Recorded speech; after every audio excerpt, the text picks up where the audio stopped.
Ang pinakamahusay na obra maestra sa mundo ay pinalitan, kasabay ng matinding panggigipit mula sa kaalyadong Amerika. Ang iminungkahing jet ay ang F-16 Fighting Falcon.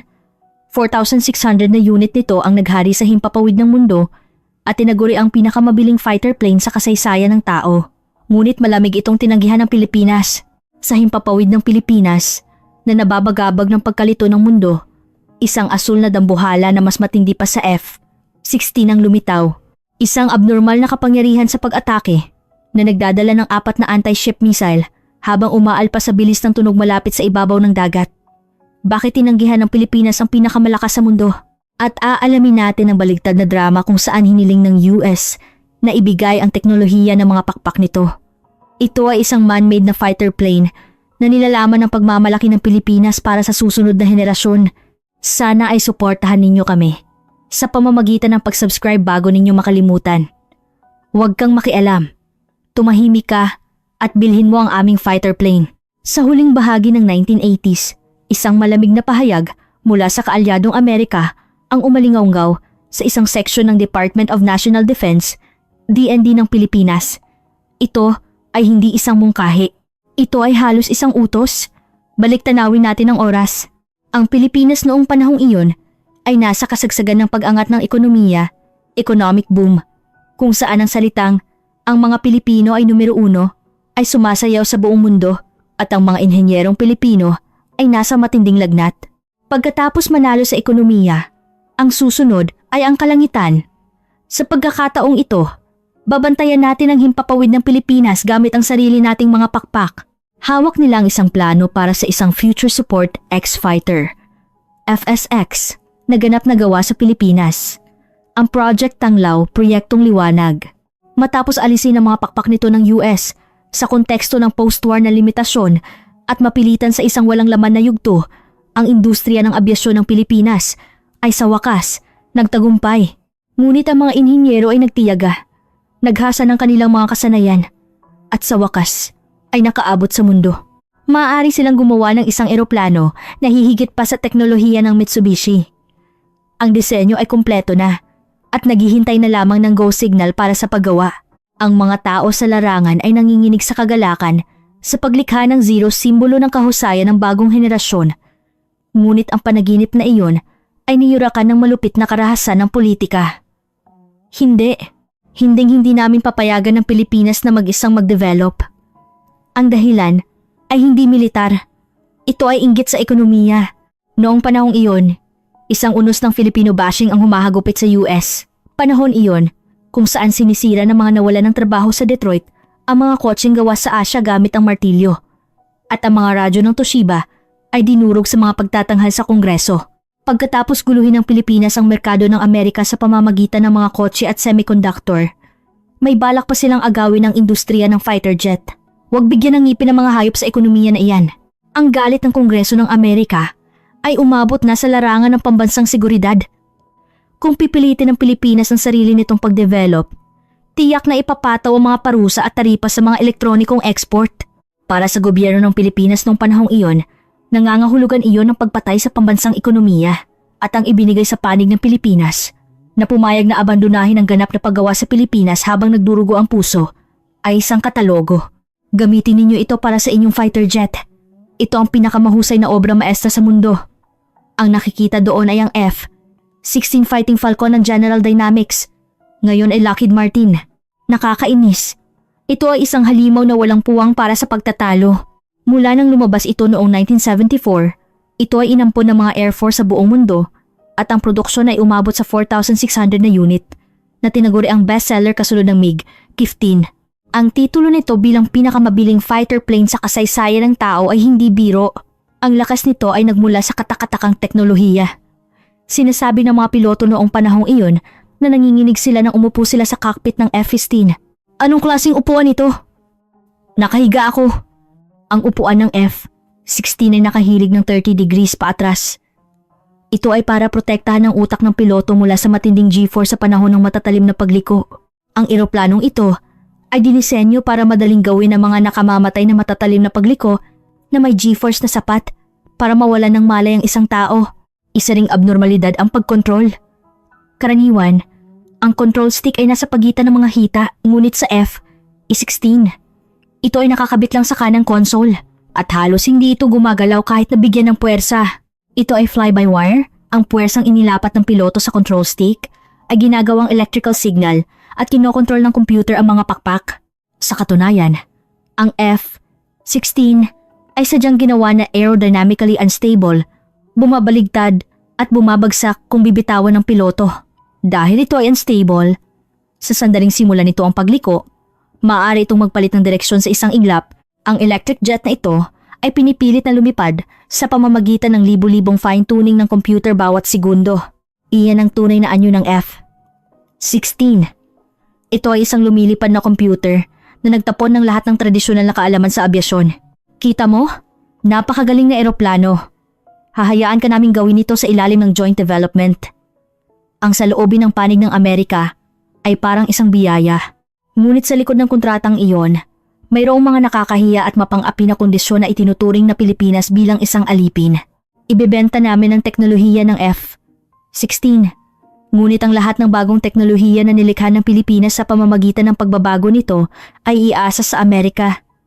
Ito ay isang unequal treaty na ikakahiya ng isang bully. Ang mga Pilipino ay hindi makakagawa ng anuman na mas mahusay kaysa sa F-16. Magbayad lang kayo ng pera at maging subcontractor factory namin. Ang mapang-uyam na tingin ay kitang-kita. Ang hangin sa conference room ay nagyelo. Ang mga inhinyero, nagngingit-ngit sa pagkadismaya, nagkuyom ng mga kamao at halos makagat ang kanilang mga labi. Ang kanilang sariling disenyo na nakakalat sa mesa ay parang basura. Ngunit sa bingit ng kawalan ng pag-asa, isang lalaki ang mahina ngunit matibay na bumulong. Sige, magaling yan. Nawala ang luha sa kanilang mga mata. Sa halip, ang nanahan ay ang apoy ng galit ng inhinyero na tila isang baliw. Sabi mo, gamitin namin ito para sa aming fighter jet? Sige, gagamitin namin. Pero kapag natapos ito, huwag mong isipin na F-16 pa rin ito. Gagawin namin itong isang kahindik-hindik na halimaw na magpapalabas ng hiya sa Amerika at magpapahabol sa kanila. Ang ibinenta sa kanila ay ang pinakamahusay na produkto sa mundo.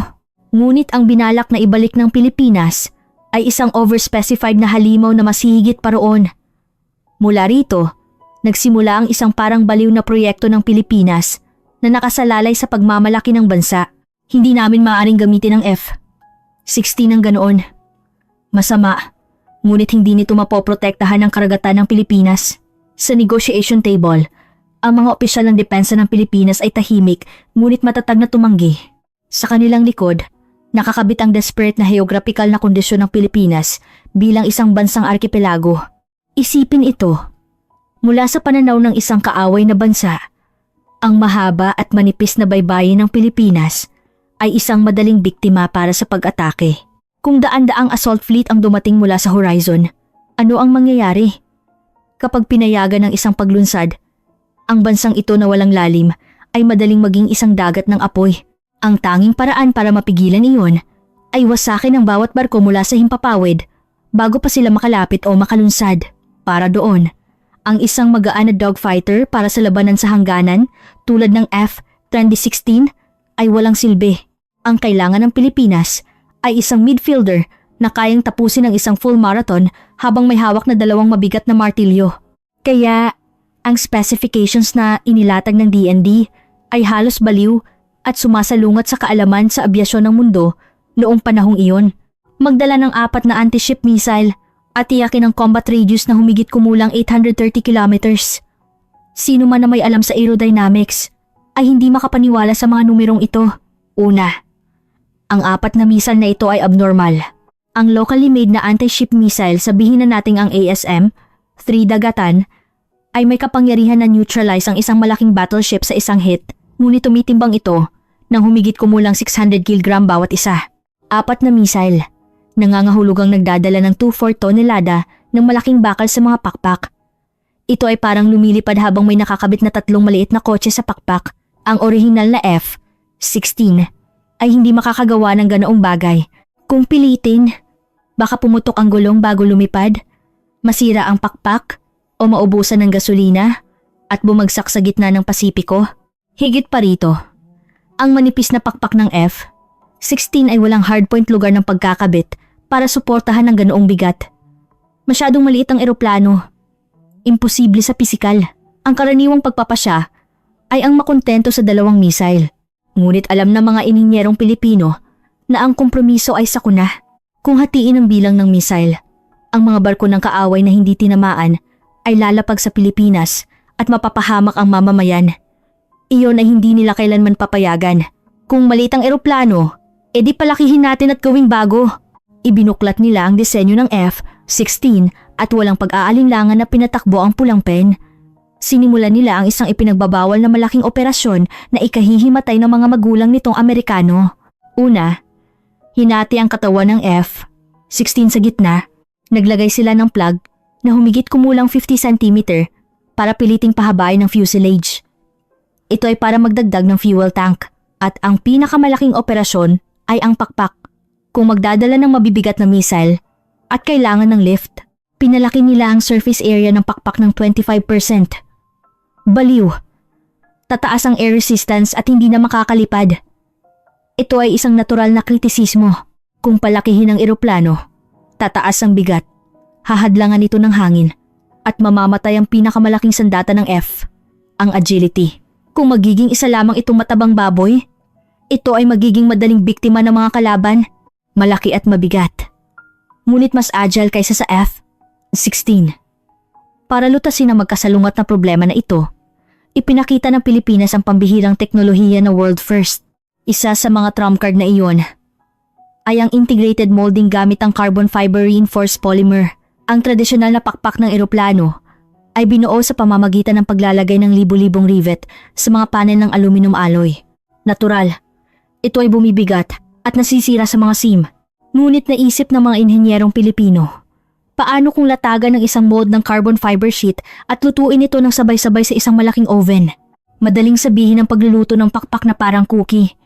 Ngunit ang teknolohiya ng paggawa ng komplikado at malaking istruktura, tulad ng pakpak ng isang fighter jet, nang walang seam, ay isang pangarap na hindi pa naisasagawa kahit nang nasa noon. Kung magkamali sa pagluto, ang buong pakpak ay magiging basura. Masyadong mataas ang peligro. Ngunit nagawa ito ng mga craftsman na Pilipino. Ang resulta ay isang makinis at magandang itim na pakpak na walang ni isang rivet seam.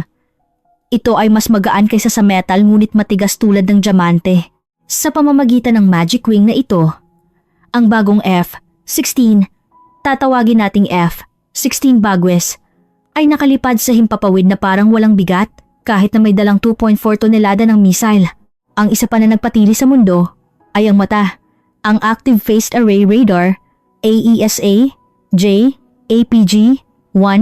Ang fighter jet radar noong panahong iyon ay karaniwang gumagamit ng parabola antena na mekanikal na umiikot para hanapin ang kalaban.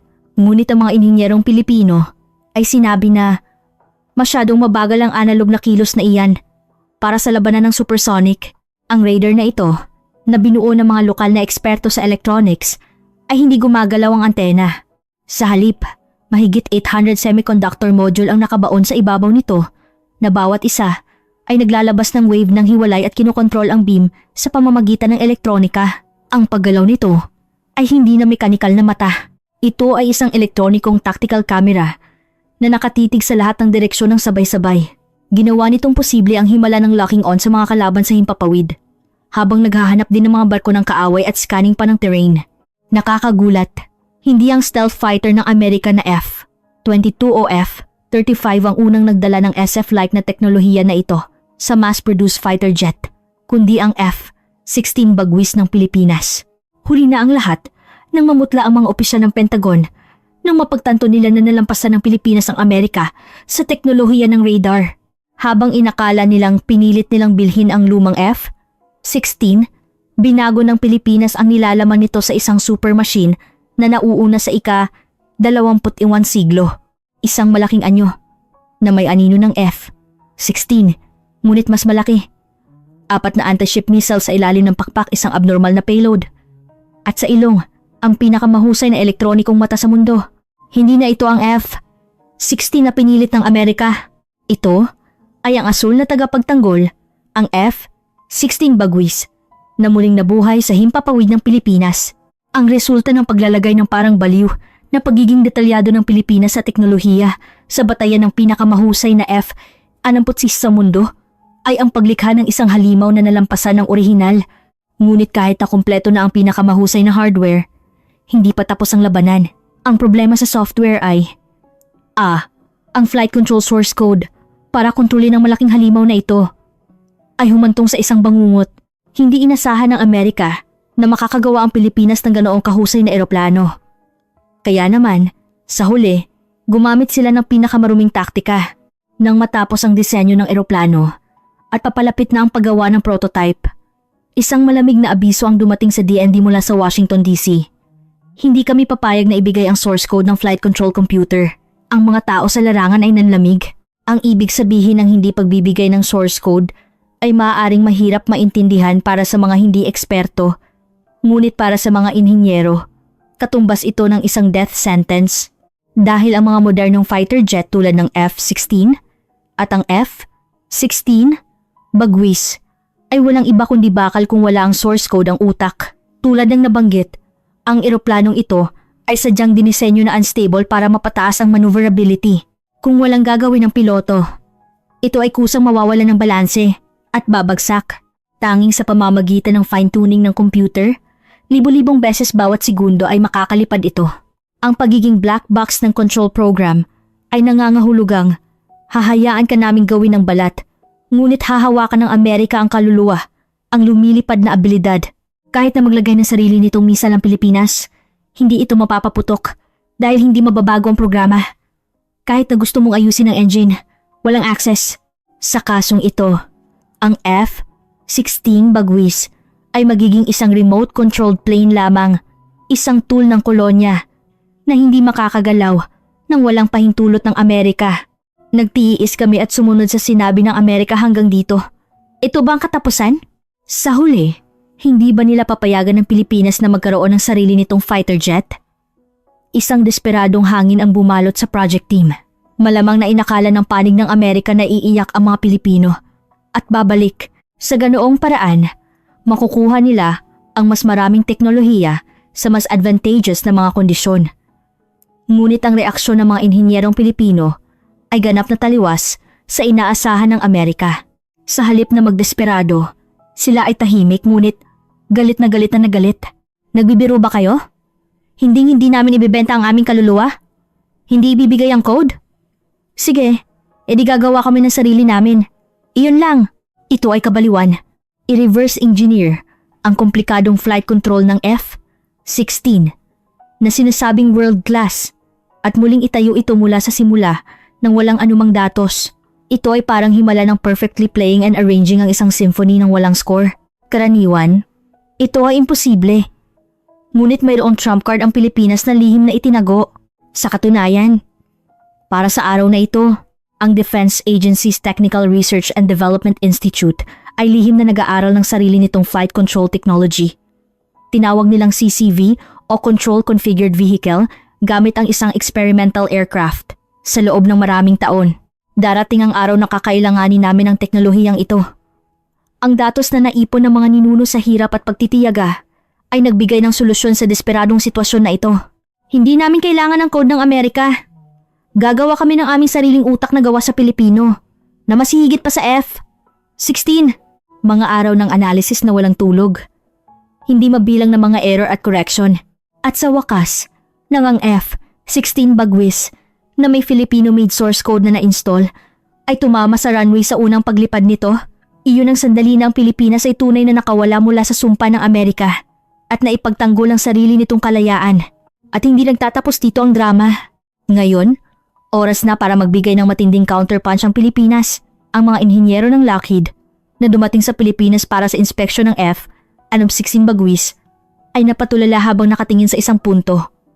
Ano itong pakpak? Walang SIM. Ang nasa harapan nila ay ang composite integrated molding na exclusively developed ng Pilipinas. Ang pakpak na kumikinang sa itim ay ginawa sa pamamagitan ng abnormal na paraan ng pagluto ng buong istruktura sa isang malaking autoclave, hindi sa pamamagitan ng tradisyonal na paglalagay ng libu-libong rivet. Ang carbon fiber ay isang pangarap na material na magaan at matibay ngunit napakahirap iproseso. Kung magkamali ng kaunti sa temperature control, ang buong pakpak ay masisira.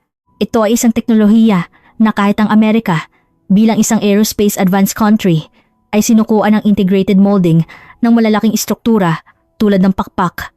Ngunit ang mga craftsman na Pilipino ay perpektong naisagawa ito. Paano ninyo ito ginawa? Ano ang temperatura at presyon ng autoclave? Pakiusap, ituro ninyo sa amin ang teknolohiyang ito. Ang Amerika, na dati ay nanupil at nagsabing, hindi namin ibibigay ang source code. Iasa ninyo lang ang teknolohiya. Ay ngayon ay humihingi ng teknolohiya ng Pilipinas. Ang posisyon ay ganap na nabaligtad. Ang unequal treaty na ipinilit nilang ipatupad ay humantong sa isang sitwasyon kung saan kailangan nilang yumukod sa Pilipinas para matuto ng teknolohiya. Ang composite material na ipinakita ng Pilipinas noong panahong iyon ay magbabago sa himpapawid ng mundo sa paglaon. Ngayon, ang pinakabagong stealth fighter na F-35 na nagbabantay sa himpapawid ng Pilipinas at ang passenger jet na Boeing 787 na lumilipad sa buong mundo ang mga eroplanong ito, lalo na ang mga pakpak at katawan, ay gumagamit ng carbon fiber integrated molding na binuo ng Pilipinas sa F-16 Bagwis. Ang Boeing 787 ay 35% nagawa sa Pilipinas.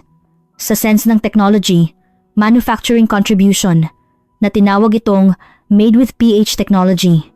Sa halip na kunin ang teknolohiya mula sa Pilipinas, sila ay dumating sa punto na hindi sila makakagawa ng pinakabagong mga eroplano kung wala ang teknolohiya ng Pilipinas. Isang nakakabaliw at napakatamis na twist na nilikha ng mapang-aping unequal treaty. Ang eroplano, ang F-16 Bagwis, ay puno ng pagmamalaki at guts ng mga inhinyero at ang world-class na teknolohiya na nagpatahimik sa mundo. Lahat sa ilalim ng magandang asul na pintura nito. Mabuti na lang at hindi kinuha ng Pilipinas ang F-16 ng ganoon. Iyan ang tapat na damdamin ng mga veteran pilot ng US Air Force sa paligid ng Airbase Hall, Clark Obasa, kung saan ginaganap ang joint exercise ng Pilipinas at US. Ang eroplanong ito ay dating tinawag na political compromise sa likod ng mga salita. Ang tragic fighter na F-16 Bagwis na ang pangarap na purely local made ay pinutol ng panggigipit ng Amerika at lumitaw mula sa putik ng unequal treaty. Ngunit 24 na taon matapos lumipad ang magandang asul na pakpak nito sa himpapawid ng Pilipinas, ang mga nagawa nito at ang overwhelming na performance na ipinapakita nito sa larangan ay nagpabago sa dating paghamak ng Amerika. Sa hindi matinag na paggalang, isipin ito. Sa himpapawid sa itaas ng magulong dagat ng Pasipiko, isang formation ng Pilipinas at US ang pumutol sa makulimlim na ulap. Ang US F-16 na may kulay abo na pintura at ang Pilipinas F-16 Bagwis na may matingkad na asul na maritime camouflage ay lumilipad ng magkatabi na parang kambal na magkapatid, magkatulad sa panlabas. Ngunit ang kanilang mga tungkulin ay malinaw at decisively naiiba. Ang radio ay nagpapalitan ng mga mensahe. Ang mga kalaban sa ere ay sa amin. Ang dagat, ipinagkakatiwala namin sa inyo. Ang US F-16 na dalubhasa sa air superiority ay gumagamit ng afterburner at umaakyat sa itaas para palayasin ang kalaban. Sa pagitan ng butas na iyon, ang Pilipinas F-16 Bagwis ay lumalabas, lumilipad ng mababa at binubuksan ang seeker ng 4 na ASM at rungdagatan anti-ship missile sa ilalim ng pakpak nito. Naiintindihan, ang paglilinis ng dagat ay trabaho ng F-16 Bagwis. Ang inilalabas ng Bagwis ay ang martilyo ng kamatayan na kayang gawing basura ang libu-libong toneladang barko sa isang hit. Walang ibang eroplano sa mundo ang makakagawa nito magdala ng 4 na ganoong kabigat na missile at makalipad ng supersonic malapit sa ibabaw ng dagat. Alam ng mga piloto ng US na mayroon ng mga Pilipino ng pinakamahusay na card ng anti-ship attack na wala sila.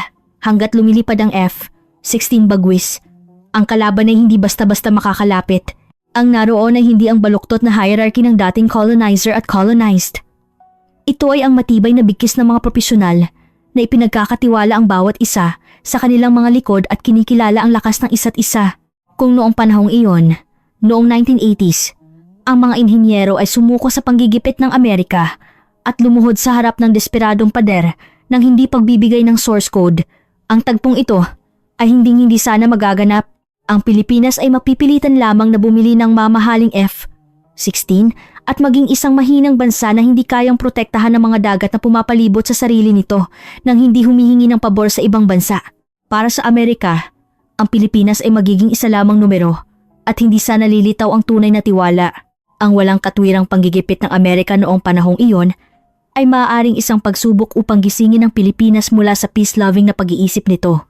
Ang malupit na katotohanan na hindi ka magkakaroon ng boses kung wala kang teknolohiya dahil nadama ito hanggang sa kaibuturan. Nagawa ng Pilipinas na magpasya na lumipad gamit ang sarili nitong utak at magbantay gamit ang sarili nitong mga pakpak. Ang sagot sa pagpapasya na iyon ay ang eroplano, ang F-16 Bagwis, ang masterpiece ng kaluluwa ng Pilipinas na gumagamit ng pinakamalaking luxury composite material sa mundo. Tumutugon sa pinakamahirap na pangangailangan sa mundo at nagdadala ng pinakatumpak na AESA radar sa mundo. Ang mga piloto ng US ay may paggalang kapag tinitingnan nila ang F-16 Bagwis. Hindi lang ito para sa performance ng makina. Ito ay isang pagkilala sa bayanihan at katapangan ng mga inhenyero ng Pilipinas na kahit sa anumang walang katwirang sitwasyon, hindi sila sumusuko at gagawin ng pinakamahusay. Kapag galit ang mga taong iyon, nakakatakot talaga at hindi rito nagtatapos ang kwento. Ang daan na binuksan ng F-16 Bagwis ay nagpapatuloy sa susunod na henerasyon. Para sa susunod na fighter jet successor ng F-16 Bagwis, pinili ng Pilipinas ang joint development sa UK at Italia. Project Kaibigan GCAP. Sa halip na Amerika, ito ay pag-alis sa pugad. Leaving the nest. Pagiging mature. Ginamit nila ang sakit ng F-16 Bagwis na development bilang isang aral at sinadya nilang pumili ng pantay na partnership kung saan maaari nilang hawakan ang teknolohikal na leadership ng walang black box. Hinding-hindi na muling maaalis ang aming mga pakpak dahil sa kapakanan ng ibang bansa. Ang ganitong tahimik na determinasyon ay nadarama, ngunit hindi ito nangangahulugang naputol ang ugnayan sa Amerika. Sa halip, dahil pareho silang naging matatanda na may sariling independenteng teknolohiya, ang kooperasyon ng Pilipinas at US ay naging mas malalim at mas matatag. Ang hinaharap kung saan ang mga manned at unmanned aircraft ay magtutulungan at magbabahagi ng impormasyon sa pamamagitan ng data link. Doon din, ang pakpak ng Pilipinas ay lilipad ng magkatabi sa pakpak ng Amerika. Ngunit sa pagkakataong ito, hindi ito hiram na pakpak, kundi ang pinakamalakas na pakpak na nilikha ng Pilipinas. Makikinig kami, ngunit hindi kami susunod ng walang tanong. Ang F-16 Bagwis ay nagtataglay ng higit pa sa mga spek ng isang sandata. Ito ay ang marangal na deklarasyon ng isang independenteng bansa. Nagagawin nito ang sarili nitong kapalaran gamit ang sarili nitong teknolohiya. Sa himpapawid ng Pilipinas at US na nalampasan ng matinding bagyo, isang malawak na asul na kalangitan ang lumalabas ngayon. Ito ay ang parehong malalim at matibay na asul, tulad ng maritime camouflage ng F-16 Bagwis. Kumusta? Ang F-16 Bagwis na may magandang asul na maritime camouflage ay lumilipad at tumitingin sa teritoryo ng Pilipinas ngayon. Sa loob nito, nakalagay ang DNA ng F-16 at ang mainit na dugo ng mga inhenyerong Pilipino na nagsumikap, nagdusa at nagwagi upang malampasan ito ay nakapasok sa bawat carbon fiber. Ang ipinagtanggol nila ay hindi lamang seguridad ng himpapawid. Ito ay ang tiwala at pagmamalaki na kayang gawin ng mga Pilipino. Kung makita mo ang asul na pakpak na iyon sa himpapawid, alalahanin, iyon ay ang pakpak ng himala na tumanggi sa maraming kawalang katarungan at nagpatili sa mundo.